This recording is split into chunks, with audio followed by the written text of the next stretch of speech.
In the name of the Father, the Son, and the Holy Spirit. Glory to Jesus Christ. Glory to God. Today we celebrate one of the great saints of modern times, Saint Tikhon, Patriarch of all Moscow and all Russia, and of course enlightener of America, because before he became the Patriarch, he was actually the exarch to America. And here he established churches from the East Coast to the West Coast, and also St. Tikhon's Monastery as well. And so, who was this man? You know, I was given the blessing to actually venerate his relics in Domskoye Monastery. He came to the patriarchal throne at a very difficult time in the history of Russia. Basically, the time of the Bolshevik Revolution comes just after he was elected patriarch. And he was an amazing man of faith. They actually kept him, after a certain period of time, they kept him locked up in one of the towers in Domskoye Monastery in Moscow. And they used to feed him, they used to crush glass and put it into his food, and so he would eat it. And of course, eventually he bled to death inside.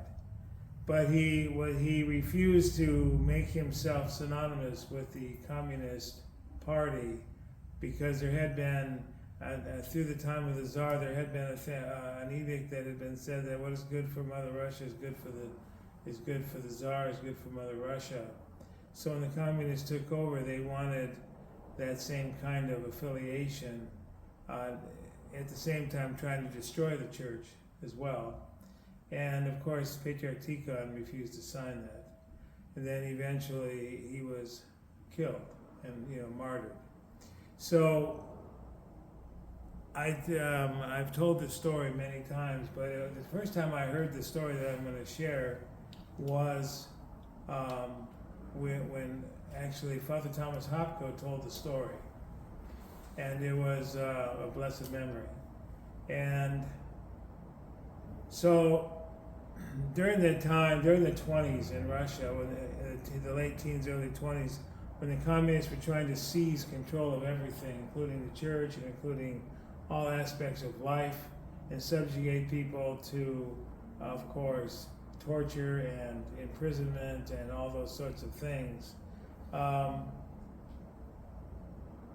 There were a group of 15 priests that were all serving in Moscow, and they had, when the communist authorities had said to them, they were trying to sell off all the lands, not just in Russia, but actually they tried to do it in America as well, in other parts of the country, world where they held, where churches were, Russian Orthodox churches were. And so it was a very tumultuous time, and so they questioned these 15 priests, and they said to them,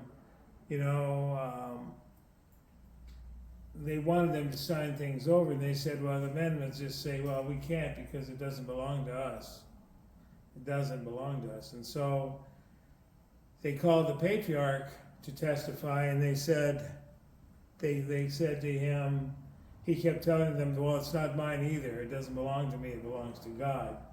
And of course, that was just infuriating to these men who were who wanted a reason to do something bad. So then the leader of that tribunal said, well, if you feel that way, then how about if I say to you that if you don't tell us by what authority we can do things, but give us the authority to do things through your permission, then those 15 men are going to be taken out and shot and killed. And so after hearing that, the patriarch stood up, and in his bishopric way he said, I bless them to die. And they were taken out and they were shot, and that's that. And these are just some of the inhumane things that the communists did during that time period. But I like to think about the great things that Patriarch Tikhon did in America to bring Orthodoxy to more of a fullness in America, because previously Orthodoxy only existed in Alaska and some of the and down the West Coast, like through into San Francisco, but not really had not spread east at all, not very much. And so he was part of that, planting churches. Like up in Seattle, he planted a small Orthodox church, and he planted churches everywhere he went across he traveled, and brought us to helped bring America to the Orthodox Church in faithfulness. So it's a real blessing that we celebrate his feast day today, because with all that's going on in Russia, Ukraine, and the Middle East, and all this wars and the rumors of wars, and then the actual war that's happening in Ukraine, it's something that we can ask for his help, ask for the blessing not only of Jesus Christ, of course, but of Saint Tikhon, who also understood tumultuous times in his own time period. So although we are living in a tumultuous time, we have to remain faithful like he did. Be humble, be good, be kind. Don't do more than you can do, but just to do it enough to help bring people to the faith. So may God give us strength. Glory to Jesus Christ. Glory forever.